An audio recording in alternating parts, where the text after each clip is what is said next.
하나님의 말씀은 마가복음 8장 14절에서 21절까지의 말씀입니다. 제자들이 떡 가져오기를 잊었음에 배에 떡 한 개밖에 그들에게 없더라. 예수께서 경고하여 이르시되 삼가 바리새인들의 누룩과 헤롯의 누룩을 주의하라 하시니 제자들이 서로 수군거리기를 이는 우리에게 떡이 없음이로다 하거늘 예수께서 아시고 이르시되 너희가 어찌 떡이 없음으로 수군거리느냐 아직도 알지 못하며 깨닫지 못하느냐 너희 마음이 둔하냐 너희가 눈이 있어도 보지 못하며 귀가 있어도 듣지 못하느냐 또 기억하지 못하느냐 내가 떡 5개를 5,000명에게 떼어줄 때 조각 몇 바구니를 거두었더냐 이르되 12이니이다. 또 7개를 4,000명에게 떼어줄 때 조각 몇 광주리를 거두었더냐 이르되 7이니이다. 이르시되 아직도 깨닫지 못하느냐 하시니라. 아멘. 여러분 청국장 맛있게 끓이는 법, 건강한 청국장을 맛있게 끓이는 법 아십니까? 온갖 채소에 갖은 양념, 여기에 청국장 한 덩어리를 넣어서 푹 끓이면 맛있는 청국장이 됩니까? 이렇게 끓이면 안 됩니다. 한국인의 정서상 뭐든지 오래도록 푹 끓이면 맛있는 찌개가 된다라고 생각을 합니다. 그런데 그렇지가 않습니다. 청국장이 우리 몸에 좋은 이유는요, 그 속에 있는 바실러스균 때문입니다. 그런데 청국장을 오래도록 푹 끓이면 어떤 일이 벌어질까요? 바실러스균을 모두 죽이는 살균 효과가 나타나 버리죠.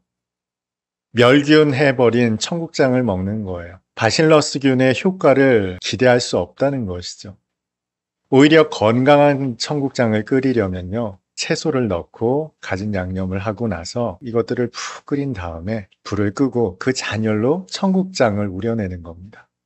그렇게 청국장을 끓여 먹는 것이 건강에 훨씬 더 도움이 되는 조리법입니다.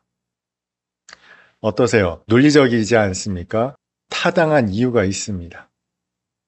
그런데 제가 이렇게 말씀을 드린다 해도 아마 많은 분들이 말씀드린 이 조리법을 오늘 당장 집에 가서 하시라고 하면 안 하실 겁니다. 왜냐하면 이제까지 그렇게 끓여본 적이 없거든요.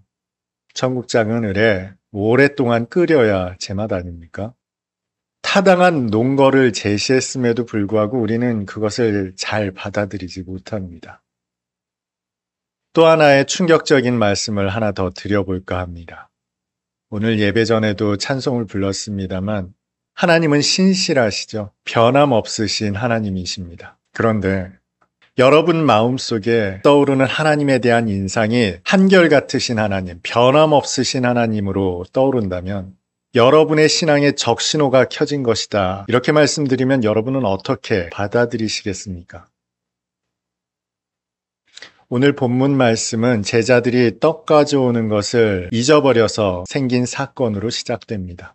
제자들이 배에 오르자마자 떡 안 가져온 것이 떠올랐어요. 왜 제자들이 떡을 가져오지 못했을까요? 정확하게 이유가 나타나 있지 않기 때문에 알 수는 없습니다만 여러 가지로 유추해 볼 수는 있을 것 같습니다. 을에 준비하던 사람이 준비를 안 했을 수도 있겠죠. 서로 내일이 아니다 미루다가 떡 가져오는 일을 잊어버렸을지도 모릅니다. 혹은 다른 제자 누군가가 챙겼을지도 모른다라는 생각을 가졌기 때문에 잊었을지도 모르죠. 어쨌건 그들은 떡 가져온 일을 잊었고 배에 오르자마자 그 일이 생각났어요. 그런데 때마침 주님께서 말씀하신 것이 하필 누룩에 관한 말씀이었습니다. 바리새인들의 누룩을 주의하라. 온통 떡 생각밖에 없었던 제자들에게 누룩 이야기를 하시자 그들은 의례 이렇게 생각했습니다. 아, 우리가 떡 가져오지 않은 것을 주님께서 아셨구나. 그런데요, 오늘 본문을 살펴보면 주님께서 조금 지나치시리만큼 제자들을 책망하십니다.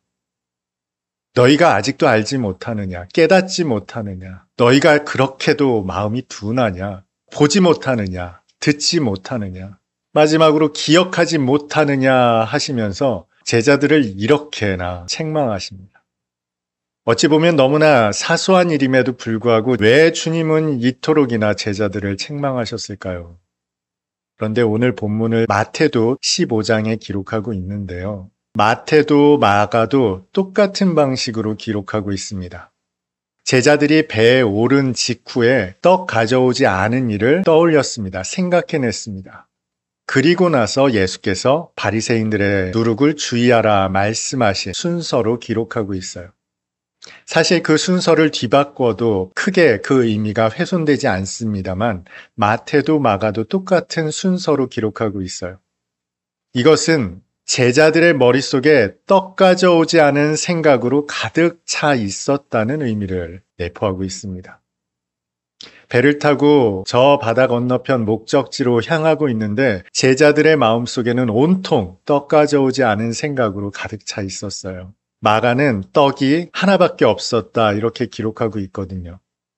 떡 한 덩어리밖에 없으니 예수님은 드시겠죠. 그리고 그의 수제자 베드로나 야고보나 요한은 먹을 수 있을지도 모르겠습니다만 모든 제자들이 먹기에는 부족한 양이죠.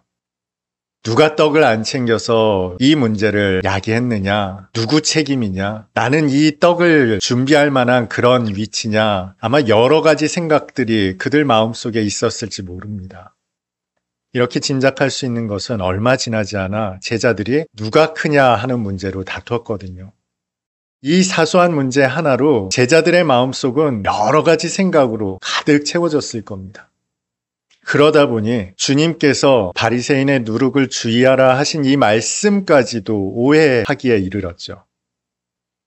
여러분, 이것은 우리의 현실과도 맞닿아 있습니다. 많은 성도들이 예배를 드릴 때 하나님의 말씀이 선포될 때 그 말씀을 이런 식으로 오해합니다. 내가 뭐 잘못했다고 저러시는 건가? 선포되는 말씀은 하나님께서 여러분에게 주시는, 저에게 주시는 말씀입니다. 특별히 누구를 지칭하여 선포하는 말씀이 아니라는 거예요. 그렇게 선포되는 말씀이라면 그것은 정말 잘못된 말씀 아니겠습니까? 하나님께서는 필요한 말씀을 그 본문 속에서 우리에게 주십니다. 그런데 우리는 우리가 직면한 현실, 우리의 마음속을 가득 채우고 있는 그 문제에 골몰하다 하나님의 말씀까지도 왜곡해서 듣게 되더라는 거예요. 오늘 제자들이 대표적인 예가 아닙니까? 주님은 바리새인의 잘못된 교훈을 주의하라는 뜻으로 말씀하신 거예요. 바리새인의 누룩은 바리새인의 그릇된 교훈이라고 마태는 정확하게 지적하고 있어요. 그런데 제자들도 그것을 알아듣지 못할 만큼 아둔한 사람들이 아닙니다만 그들이 떡 가져오기를 잊었다는 그 한 가지 사실에 골몰하다 보니 예수님의 말씀이 왜곡되어 잘못 받아들이게 된 거예요. 예수께서 이렇게 책망하신 일이 있습니까? 말씀을 잘못 받아들이고 잘못 이해한 사건에 대해서 지나치실 만큼 책망하고 계시죠. 이것은 중요한 의미를 갖고 있어요. 우리가 말씀을 자의적으로 그릇 판단하여 받아들이게 되면 이런 우를 범할 수밖에 없다는 거예요. 누가 잘했고 누가 잘못했고 책임 추궁에 빠져 있거나 누가 크냐 누가 작으냐에 대한 우열의 문제까지 확장되는 그 근본적인 이유가 무엇일까요? 그것은 바로 나 중심으로 생각했기 때문입니다. 말씀을 말씀으로 듣지 못하고 하나님의 말씀을 내가 처한 환경, 내가 가지고 있는 사상, 가치관 중심으로 생각하다 보니 이런 우를 범하게 된 거예요. 그 결과 말씀을 오해하게 되었고요. 예수님께서 책망하시는 분, 판단하시는 분, 그런 분으로 오해하기에 이르렀습니다. 아, 예수님이 떡 가져오지 않아서 우리를 책망하시려 하시는구나. 이런 분으로 오해하기에 이르렀다고요. 나아가 이러한 나 중심의 생각은 하나님의 나라, 하나님의 통치가 이런 것이다라는 잘못된 편견을 갖게 만든다는 거예요. 여러분 혹시 하나님에 대한 늘 똑같은 인상을 가지고 계십니까? 하나님은 언제나 나를 용서하시는 분, 사랑하시는 분, 긍휼과 자비를 베푸시는 분, 그런 분으로 보이십니까? 혹은 언제나 나를 징계하시는 분, 책망하시는 분, 화내시는 분, 두려우신 분, 하나님이 언제나 그런 똑같은 분으로 보이십니까?